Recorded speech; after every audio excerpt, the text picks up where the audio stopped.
Baik, Assalamualaikum warahmatullahi wabarakatuh. Waalaikumsalam warahmatullahi wabarakatuh.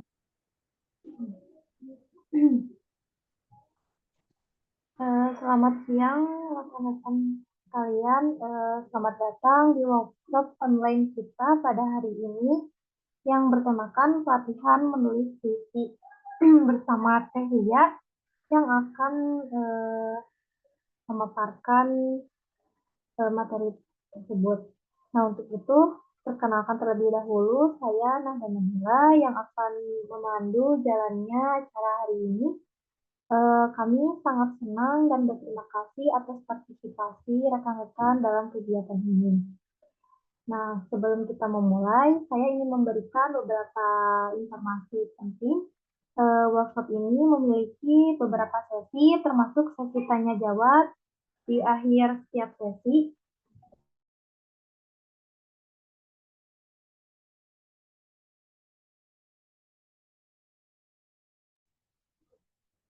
Eh, Termasuk sesi tanya jawab di akhir setiap sesi. Jadi jika ada yang memiliki pertanyaan, silakan simpan terlebih dahulu dan ajukan di sesi tanya jawab nanti ya.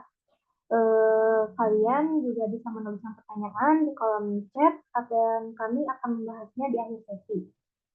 Nah, pada kesempatan kali ini kita akan belajar banyak dari Teh Lia yang merupakan mahasiswa dari salah satu perguruan tinggi di Siliwangi. Eh, dan setelah itu di sini ada beberapa agenda, yaitu sesi pembukaan, yang kedua ada materi utama dari Cahya, yang ketiga ada sesi tanya jawab, dan yang keempat ada praktik dan evaluasi. Nah, untuk materi utama di sini, mari kita mulai kepada Tehlia Nur Hasana, waktu dan layar saya persilakan.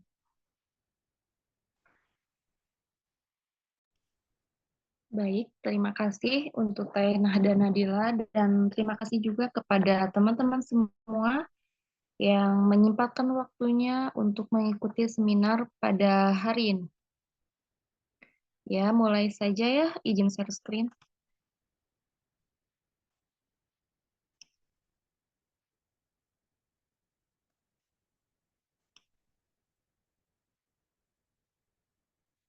Teh Nahda, ini saya kirim ke Teh Nahda aja ya. Boleh, Teh?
Ditunggu ya, teman-teman.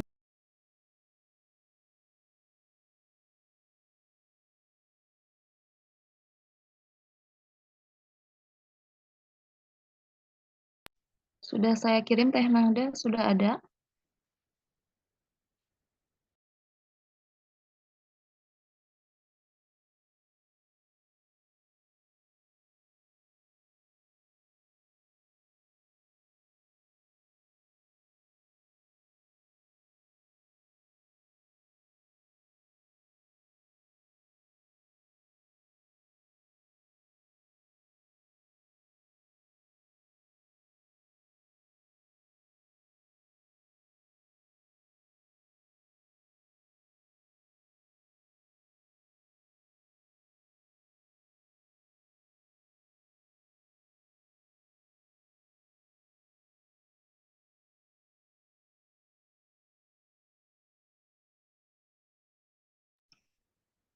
Iya, baik teman-teman semua. Sebelumnya, Assalamualaikum warahmatullahi wabarakatuh. Perkenalkan, saya Lia Nur Hasana. Saya akan menyampaikan materi pada seminar hari ini tentang pelatihan menulis puisi. Next, Teh. Nah, mungkin sebagian dari kalian ada yang belum tahu apa puisi itu sih, dan bagaimana cara menulis puisi yang baik menurut eh, menurut aturan gitu ya. Nah, kali ini kita kupas dulu pengertian dari puisi itu sendiri. Nah, puisi dari kata poesis dari bahasa Yunani yang artinya penciptaan. Puisi juga merupakan karya sastra yang dibuat dengan cara dipadatkan, dipersingkat menggunakan irama yang padu serta diksi yang. Puisi juga bisa disebut curahan pikiran dan perasaan penyair yang dituangkan lewat tulisan. Selanjutnya,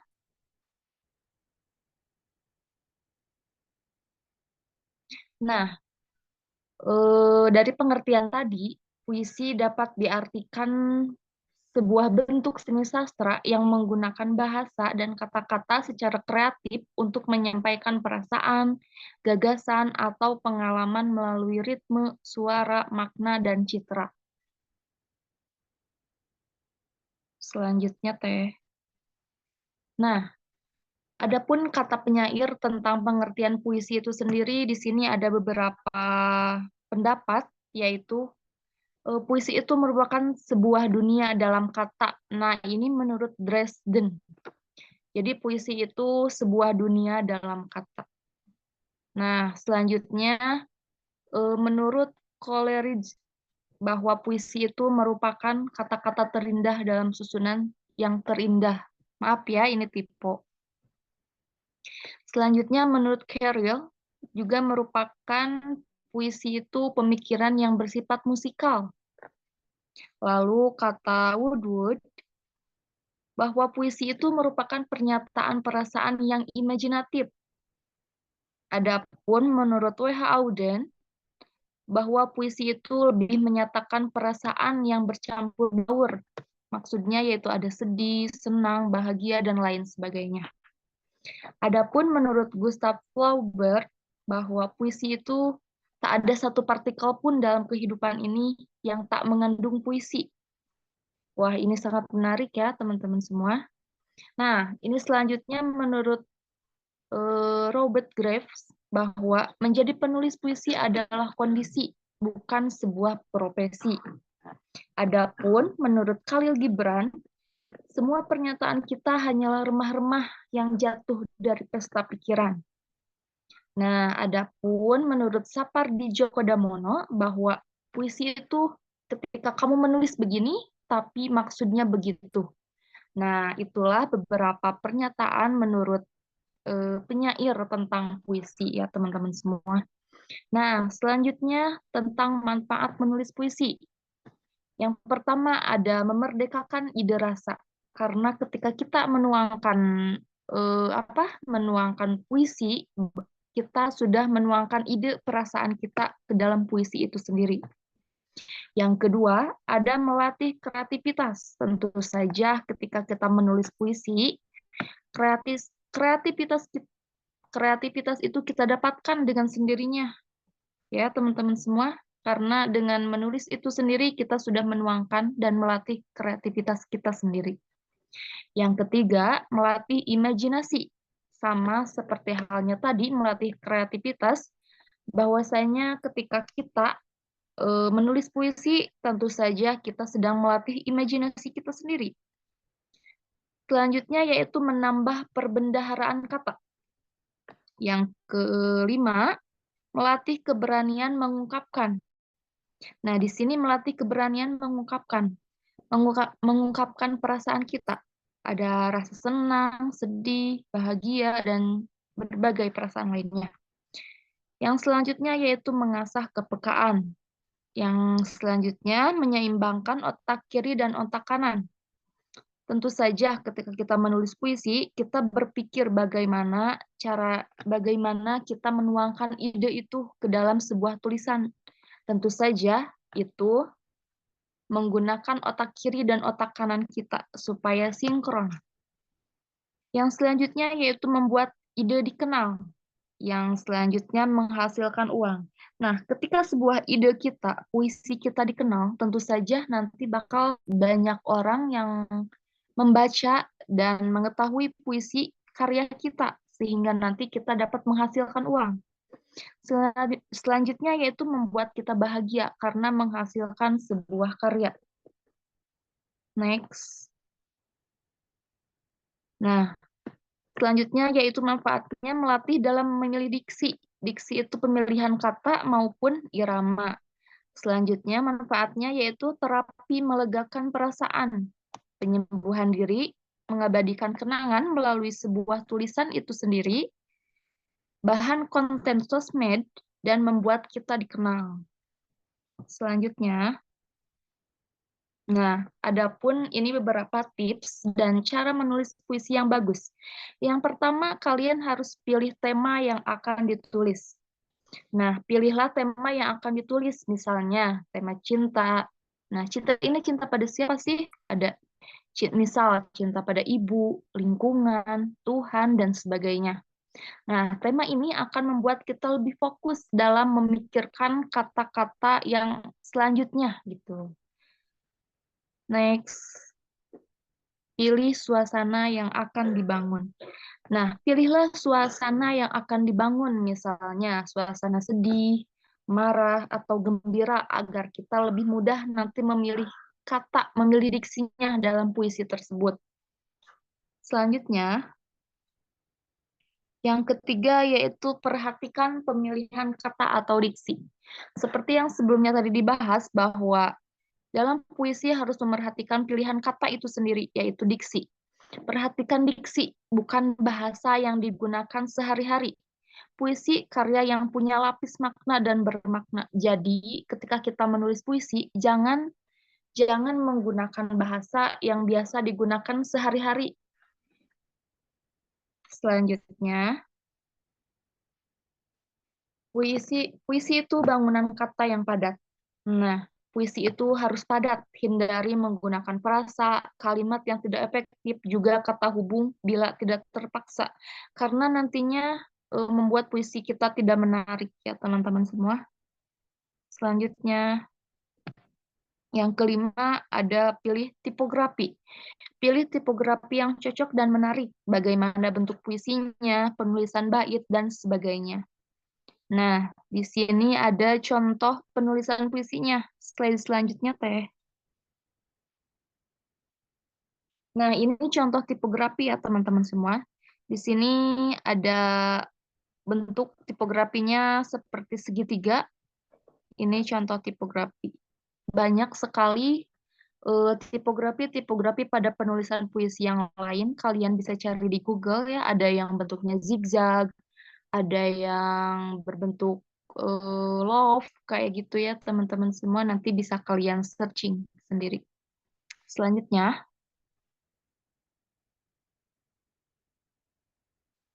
puisi adalah bunyi.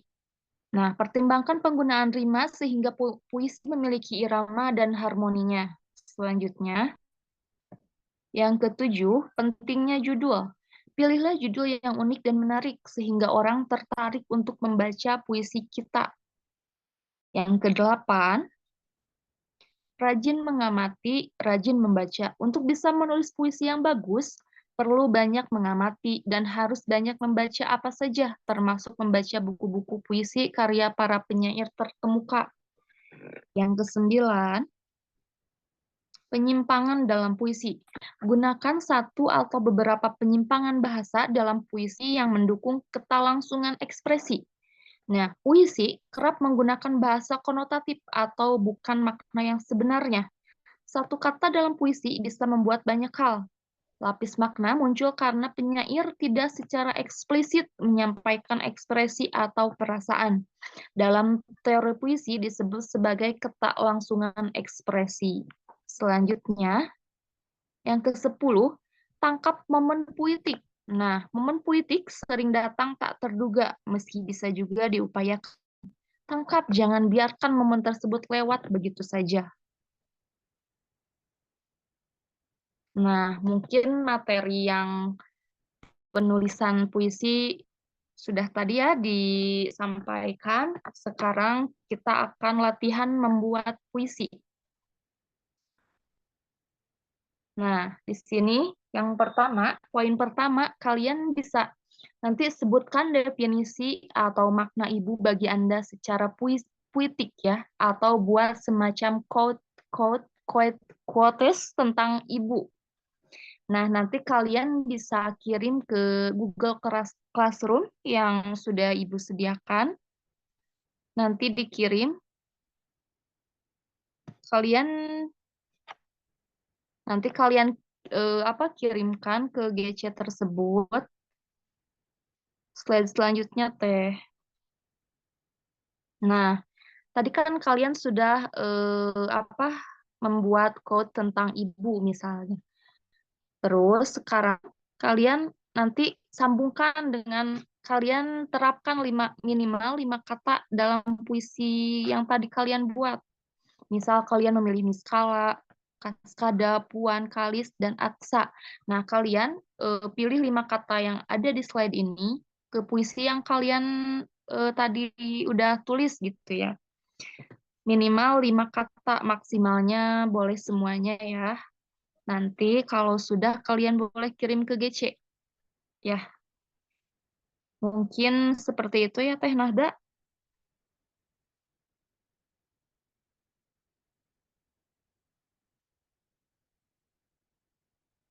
Ya, cukup sekian materi dan pelatihan yang saya sampaikan.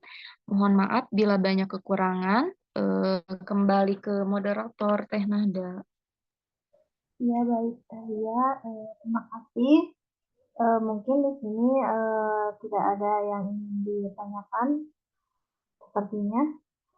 Untuk itu, terima kasih kepada semua peserta yang telah mengikuti workshop ini dengan sangat antusias. Kami sangat menghargai waktu dan perhatian kalian semua. Terima kasih juga kepada Teh Lia atas ilmu dan wawasan yang telah dibagikan. Di sini kami berharap workshop ini memberikan banyak manfaat dan wawasan baru bagi kita semua. Bila mana ada umpan balik atau saran mengenai workshop ini, kami sangat terbuka untuk menerimanya. Sampai jumpa di acara kami selanjutnya. Wassalamualaikum warahmatullahi wabarakatuh. Waalaikumsalam warahmatullahi wabarakatuh.